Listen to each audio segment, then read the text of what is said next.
Hi all welcome to electrical Eduzone. ഇപ്പോൾ നമ്മൾ ഇന്ന് നമ്മുടെ ഒരു സീരീസ് ഉണ്ടായിരുന്നല്ലേ, ജോബ് പ്രൊഫൈൽ സീരീസ് ഉണ്ടായിരുന്നു. അപ്പൊ അതിന്റെ കണ്ടിന്യൂഷൻ ആയിട്ടാണ് വന്നിട്ടുള്ളത്. ഇന്നത്തെ പോസ്റ്റ് എന്ന് വെച്ചാൽ അസിസ്റ്റന്റ് ഇലക്ട്രിക്കൽ ഇൻസ്പെക്ടർ ആണ്. നിങ്ങൾക്ക് അറിയുന്നുണ്ടാവും എയുടെ നോട്ടിഫിക്കേഷൻ ജൂൺ മാസം 17-ാം തീയതി ഒക്കെ ആകുമ്പോഴത്തേക്ക് നോട്ടിഫിക്കേഷൻ വരുന്നുണ്ടാവും. അപ്പോ കാറ്റഗറി നമ്പറൊക്കെ ആ ഒരു സമയത്ത് നമുക്ക് അറിയാൻ വേണ്ടി പറ്റുന്നുണ്ടാവും.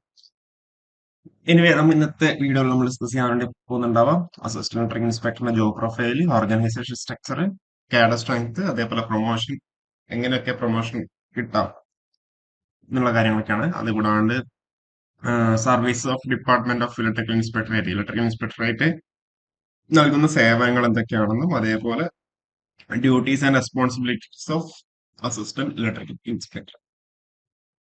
അപ്പൊ നമ്മൾ ഓർഗനൈസേഷൻ സ്ട്രക്ചറിലേക്ക് വരുവാണെന്നുണ്ടെങ്കിൽ എല്ലാ ജില്ലകളിലും എന്ത് ചെയ്യാം, ഇലക്ട്രിക്കൽ ഇൻസ്പെക്ടറേറ്റ് ഉണ്ട്. എല്ലാ ജില്ലകളിലും ഇലക്ട്രിക്കൽ ഇൻസ്പെക്ടറേറ്റ് ഉണ്ട്.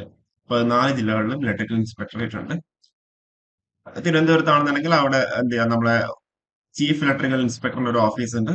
അത് കൂടാണ്ട് നമ്മുടെ ഒരു ലാബ് അവിടെ സെപ്പറേറ്റ് ആയിട്ട് ഉണ്ട്. ബാക്കിയുള്ള എല്ലാ ഇലക്ട്രിക്കൽ ഇൻസ്പെക്ടറേറ്റിന്റെ കേസിൽ പറയുകയാണെന്നുണ്ടെങ്കിൽ 14 ജില്ലകളിൽ നമ്മൾ നേരത്തെ പറഞ്ഞു ഇലക്ട്രിക്കൽ ഇൻസ്പെക്ടറേറ്റ് ഉണ്ട്. തിരുവനന്തപുരം, കൊല്ലം, പത്തനംതിട്ട, ആലപ്പുഴ എല്ലാ ജില്ലകളിലും ഉണ്ട്. പിന്നീട് അഡീഷണൽ ആയിട്ട് ഒരു പച്ച കളറിലുള്ള ലാബ് കൊടുത്ത് എന്താന്ന് വെച്ച് കഴിഞ്ഞാല് meter testing and standards laboratory. ഈ ഒരു മീറ്റർ ടെസ്റ്റിംഗ് സമ്പ്രദായം ഈ പറഞ്ഞിരിക്കുന്ന ജില്ലകളിൽ മാത്രമേ ഉള്ളൂ. പത്തനംതിട്ട, ആലപ്പുഴ, ഇടുക്കി, അതേപോലെ വയനാട്, കാസർഗോഡ് ജില്ലകളിലൊന്നും എന്താ ഈ മീറ്റർ ടെസ്റ്റിംഗ് ഇല്ല. ഓക്കെ. അപ്പൊ മീറ്റർ ടെസ്റ്റിംഗിനൊക്കെ ഓണർഷിപ്പ് വരുന്നുണ്ടാവും അസിസ്റ്റന്റ് ഇലക്ട്രിക്കൽ ഇൻസ്പെക്ടേഴ്സിനായിരിക്കും ഉണ്ടാവുക. അതുകൊണ്ട് തന്നെ ആ ഒരു ജില്ലകളിലൊക്കെ എന്താ ഈ സാങ്ഷൻഡ് എഇഐസിന്റെ എണ്ണം എന്തായിരിക്കും, കുറവായിരിക്കും. കാരണം വെച്ചാൽ ആ ഒരു ജില്ലകളിലൊന്നും മീറ്റർ ടെസ്റ്റിംഗ് ഇല്ലാത്തതുകൊണ്ട്. ഓക്കെ. കൃത്യമായിട്ട് പറഞ്ഞാൽ തിരുവനന്തപുരം, കൊല്ലം, കോട്ടയം, എറണാകുളം അതേപോലുള്ള ജില്ലകളിൽ നമ്മൾ ആ ഒരു റൈറ്റ് സൈഡിൽ പച്ച കളർ ഉണ്ടല്ലോ, അവിടെയൊക്കെയാണ് നമ്മൾ എന്ത് ചെയ്തിരിക്കുന്നത് മീറ്റർ ടെസ്റ്റിംഗ് ലാബ്സ് ഉള്ളത്. ഓക്കെ. ബാക്കിയുള്ള എല്ലാ ജില്ലകളിലും എന്ത് ചെയ്യുന്നുണ്ട്, ഇലക്ട്രിക്കൽ ഇൻസ്പെക്ടറേറ്റ് ഉണ്ട്. പക്ഷെ നമ്മളിപ്പം ഫോർ എക്സാമ്പിൾ പറയുന്നത് നമ്മളിപ്പം എഞ്ചിനീയറിംഗ് കോളേജില് നമ്മളിപ്പം വർക്ക്ഷോപ്പൊക്കെ ഉണ്ടല്ലോ. അപ്പൊ അവിടെയൊക്കെ ആകുമ്പോൾ നമ്മൾ ലാബിനൊക്കെ പോകുമ്പോൾ അവിടെ അല്ലെ, അപ്പൊ അതൊക്കെ നമ്മൾ പല മീറ്റേഴ്സും ഉണ്ടാവും. അതൊക്കെ നമ്മൾ ടെസ്റ്റ് ചെയ്യണം. അത് നമ്മൾ ഇതേപോലെ ഇലക്ട്രിക്കൽ ഇൻസ്പെക്ടറേറ്റിൽ പോയിട്ടാണ് നമ്മൾ എന്ത് ചെയ്യുക, ടെസ്റ്റ് ചെയ്യുന്നുണ്ടാവും. ഓക്കെ. അപ്പം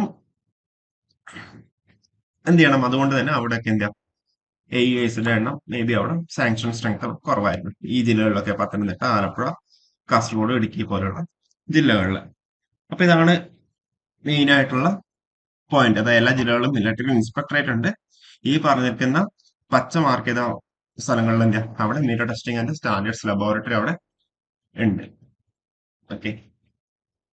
ഇനി അടുത്ത നമ്മളൊരു ഡിസ്ട്രിക്ട് ലെവൽ ഓഫീസ് നമ്മൾ കൺസിഡർ ചെയ്യുകയാണെന്നുണ്ടെങ്കിൽ അവിടെ അസിസ്റ്റന്റ് ഇലക്ട്രിക്കൽ ഇൻസ്പെക്ടേഴ്സ് ഉണ്ടാവും. അതുപോലെ സ്കിൽഡ് അസിസ്റ്റന്റ് ഉണ്ടാവും. സ്കിൽഡ് അസിസ്റ്റന്റ് ഒക്കെ ഡയറക്റ്റ് റിപ്പോർട്ട് ചെയ്യുന്നുണ്ടാവുക എഐക്ക് റിപ്പോർട്ട് ചെയ്യുന്നുണ്ടാവുക.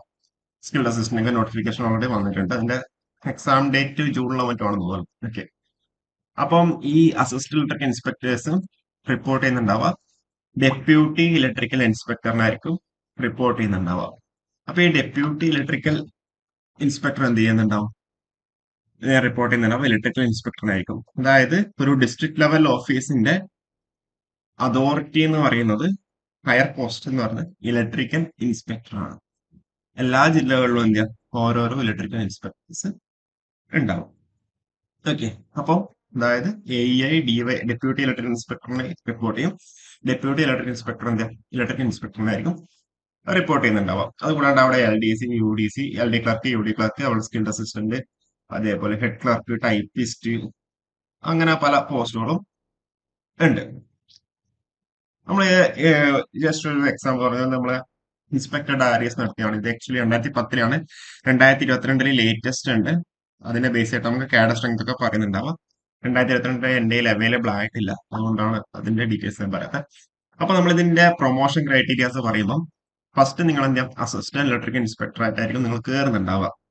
അപ്പൊ അത് നേരെ എന്ത് ചെയ്യും, ഡെപ്യൂട്ടി ഇലക്ട്രിക്കൽ ഇൻസ്പെക്ടർ ആയിട്ട് ഞങ്ങൾക്ക് അവിടെ പ്രൊമോഷൻ കിട്ടുന്നുണ്ടാവും.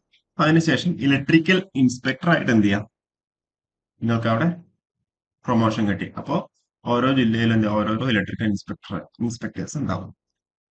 അത് കഴിഞ്ഞാലോ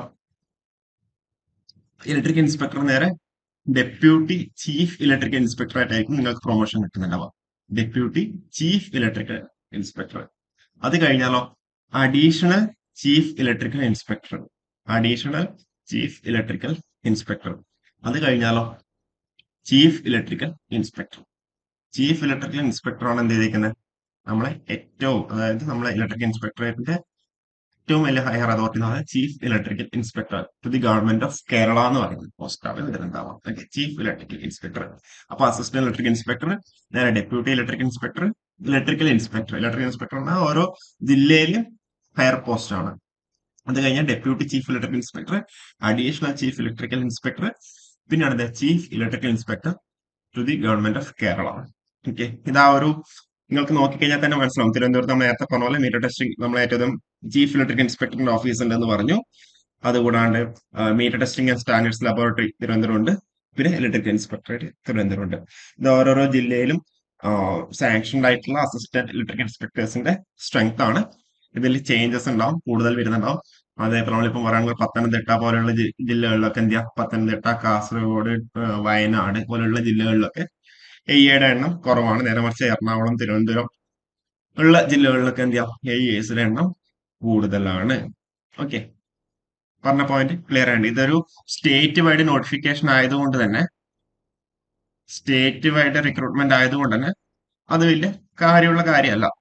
ഒക്കെയാണ് ഡിസ്ട്രിക്ട് വൈസ് ഒക്കെ ആണെങ്കിൽ മാത്രമേ ഇത് കൂടുതലായിട്ട് ഇതാവുള്ളൂ. പക്ഷേ സ്റ്റേറ്റ് വൈഡ് ആയതുകൊണ്ട് അത് വലിയ ഇഷ്യൂ ഉണ്ടാവില്ല. അതിപ്പോ പത്തനംതിട്ട പറഞ്ഞു, ആലപ്പുഴ പറഞ്ഞു, അല്ല. ഇപ്പൊ ഇത് ജസ്റ്റ് ഒരു എന്താ പറയണ്ടേ, കാണിച്ചെന്ന് മാത്രമേ ഉള്ളൂ. ഇതിന്റെ എല്ലാ ഡീറ്റെയിൽസും ആണെങ്കിൽ നമുക്ക് ഇതിന്റെ PDF വേണമെങ്കിൽ അറ്റാച്ച് ചെയ്യാം. അപ്പൊ ഓരോരോ ജില്ലയിലും എത്ര എത്ര സാങ്ഷൻഡ് പോസ്റ്റ് ഉണ്ടെന്നില്ലായിരുന്നു. 2022 ലേറ്റസ്റ്റ് ഡയറി, 2022 ഡയറിയാണ് ഉണ്ടാവുക. ഓക്കെ, ഇപ്പൊ ജസ്റ്റ് ഒന്ന് ഇവിടെ മെൻഷൻ ചെയ്തത് മാത്രമേ ഉള്ളൂ. അപ്പൊ AEA, DYA, EA, DYCA, ACA, CA, ഈ ഒരു രീതിയിലാണ് എന്ത് ചെയ്തിരിക്കുന്നത്, നമ്മുടെ പ്രൊമോഷൻ വരുന്നുണ്ടാവുക.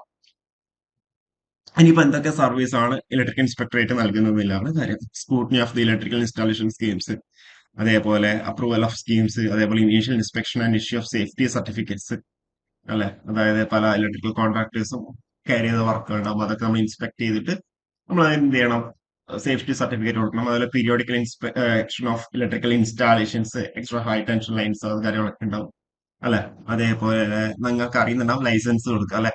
വയർമാൻ പെർമിറ്റ്, അതേപോലെ contractors ABC license, supervisor license, wireman license, അല്ലെ. അതേപോലെ റിന്യൂവൽ ചെയ്യേണ്ട കാര്യങ്ങൾ, ഇതൊക്കെ ആരാണ്, ഇലക്ട്രിക്കൽ ഇൻസ്പെക്ടറേറ്റ് ആണ് പ്രൊവൈഡ് ചെയ്യുന്ന സർവീസ് ആണ്. പിന്നെന്താ, cinema operator license under the board of examiners for the cinema operators. ഇതൊക്കെയാണ് നമ്മൾ എന്ത് ചെയ്യുന്നത്, ഇലക്ട്രിക്കൽ ഇൻസ്പെക്ടറേറ്റ് നൽകുന്ന സർവീസുകൾ. ഓക്കെ, സർവീസുകൾ ഇതൊക്കെയാണ് വരുന്നുണ്ടാവുക.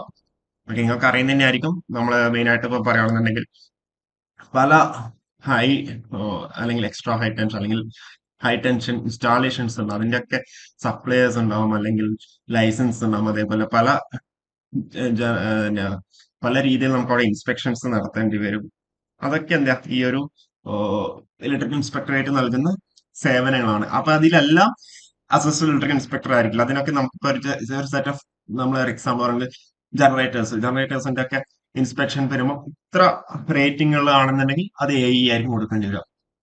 ഓക്കെ, അല്ലാന്നുണ്ടെങ്കിൽ എന്താ ചിലപ്പോൾ അത് ഡെപ്യൂട്ടി ഇലക്ട്രിക്കൽ ഇൻസ്പെക്ടർ ആയിരിക്കും അത് ചിലപ്പോൾ എന്ത് ചെയ്യേണ്ടി വരും, പിന്നെ ഇൻസ്പെക്ട് ചെയ്യേണ്ടി വരിക. അതിനൊക്കെ ഒരു സർട്ടൻ ക്രൈറ്റീരിയാസ് ഉണ്ടാവും. അതൊക്കെ നിങ്ങൾ ഇപ്പൊ നോക്കേണ്ട ആവശ്യമില്ല. പിന്നെ ഡ്യൂട്ടി സർവീസിലൊക്കെ കയറിക്കാൻ നിങ്ങൾക്ക് അത് കൃത്യമായിട്ട് മനസ്സിലാക്കുന്നുണ്ടാവും. ഇനിയിപ്പോ അടുത്ത duties and responsibilities of assistant electrical inspector ആണ് ഞാൻ പറഞ്ഞേക്കുന്നത്. കണ്ടില്ലേ, scrutiny of schemes pertaining to new generator installations up to and including 63 kVA. വേറെ 3 kVA വരെയുള്ള ജനറേറ്റേഴ്സിന്റെ ഇൻസ്റ്റാളേഷൻസും അതേപോലെയുള്ള കാര്യങ്ങളൊക്കെ മാത്രമേ അസിസ്റ്റന്റ് ഇലക്ട്രിക്കൽ ഇൻസ്പെക്ടർ നോക്കേണ്ട ആവശ്യമുള്ളൂ. അതിന്റെ മുകളിൽ വരുന്നതോ അല്ലെങ്കിൽ അത് ബാക്കിയുള്ള കാര്യങ്ങളൊക്കെ തന്നെ ഹയർ അതോറിറ്റീസ് ആയിരിക്കും നോക്കുന്നുണ്ടാവുക. ഓക്കെ, അതിനൊക്കെ ഓരോ സെറ്റ് ഓഫ് ലിമിറ്റ്സ് ഉണ്ട്. അതേപോലെ അതിന്റെ സാങ്ഷൻ കൊടുക്കുക, അപ്രൂവൽ കൊടുക്കുക എന്നുള്ള കാര്യങ്ങൾ. അതേപോലെ scrutiny of schemes pertaining to new on sign boards respect of the capacity and issue of scheme approval and sanction for energization after conducting the first inspection.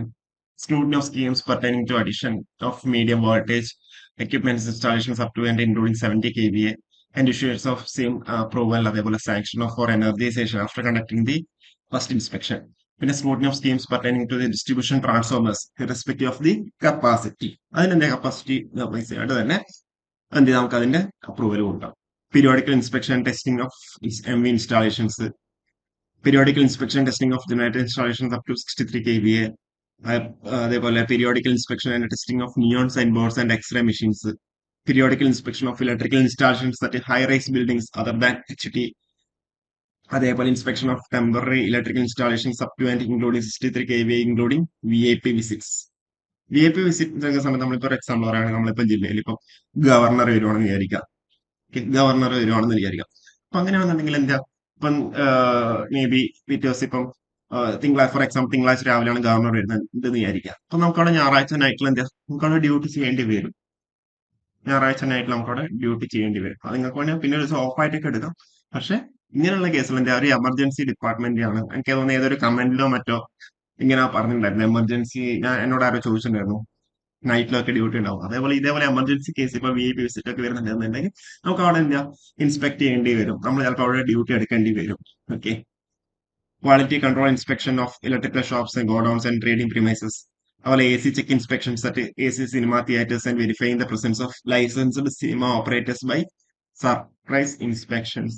Enquiries into unauthorised wiring ഒക്കെ ഉണ്ടെന്നുണ്ടെങ്കിൽ അത് check ചെയ്യുന്നതൊക്കെ എന്താ AEയുടെ ഡ്യൂട്ടിയാണ്. Inspection of LT lines, soil resistivity measurement, അതേപോലെ scrutiny of schemes pertaining to solar energy systems, issue of scheme approval and sanction for എംജിസേഷൻ up to including 10 kilowatt after conducting the first inspection. അവർ testing and calibration of energy meters, current transformers കണ്ടില്ലേ, protective relays, meggers, earth testers, tong testers. ഇതാണ് നമ്മൾ നേരത്തെ പറഞ്ഞില്ലേ testing ലബോറട്ടറിന്റെ കാര്യം പറഞ്ഞില്ലേ.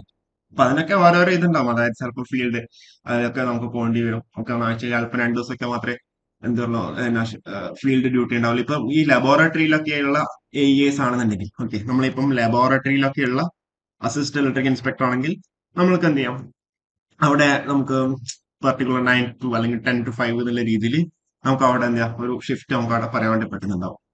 മറ്റേ ഈ ലബോറട്ടറിയിലുള്ള AES ആണെന്നുണ്ടെങ്കിൽ. അല്ലാന്നുണ്ടെങ്കിൽ നിങ്ങൾക്ക് അവിടെ ഫീൽഡ് വർക്കും കാര്യങ്ങളൊക്കെ ഉണ്ടാവാൻ സാധ്യത ഉണ്ട്. കാരണം വെച്ചാൽ നമ്മൾ നേരത്തെ പറഞ്ഞല്ലോ അതായത് ഇൻസ്പെക്ഷൻ ചെയ്യേണ്ടി വരും. അതേപോലെ പല രീതിയിലും നമുക്ക് അവിടെ എന്താ ടെസ്റ്റ് ചെയ്യേണ്ടി വരും അല്ലെ. അതുപോലെ നമുക്ക് പല രീതിയിൽ ചെക്കിങ് ചെയ്യേണ്ടി വരും. അതൊക്കെ കൊണ്ട് തന്നെ എന്താ നമ്മളിപ്പം ലാബിലുള്ള AE ആണെന്നുണ്ടെങ്കിൽ നമുക്ക് അവിടെ ജനറൽ വർക്ക് ടൈം എന്നുള്ള രീതിയിൽ നമുക്ക് അവിടെ പറയാൻ വേണ്ടി പറ്റുന്നുണ്ടാവും. ഓക്കെ. അപ്പോ ഇതൊക്കെ ഈ എനർജി മീറ്റേഴ്സിന്റെ കാലിബ്രേഷൻ, അതേപോലെ current transformers, protective placing, meggers, earth testers, tong testers, അതിന്റെ ഒക്കെ എന്താ ടെസ്റ്റിംഗ് ഒക്കെ വരുന്നത് അവരുടെ ഡ്യൂട്ടിയിലാണ്. ഓക്കെ. അപ്പോ ഇതൊക്കെയാണ് ഡ്യൂട്ടീസ് ആൻഡ് റെസ്പോൺസിബിലിറ്റീസിൽ വരുന്നത്. അപ്പോൾ ഇത്ര മാത്രമേ ഉള്ളൂ. അപ്പോൾ കൂടുതൽ വീഡിയോസ് നമുക്ക് ചെയ്യാം. ഇതുമായി റിലേറ്റ് ചെയ്ത് കൂടുതൽ എന്തെങ്കിലും ഡീറ്റെയിൽസ് ഉണ്ടെന്നുണ്ടെങ്കിൽ താഴെ കമന്റ് ചെയ്താൽ മതി. അപ്പോൾ കൂടുതൽ അപ്ഡേറ്റ്സ് ആയിട്ട് നമുക്ക് വീണ്ടും കാണാം. Okay, thank you.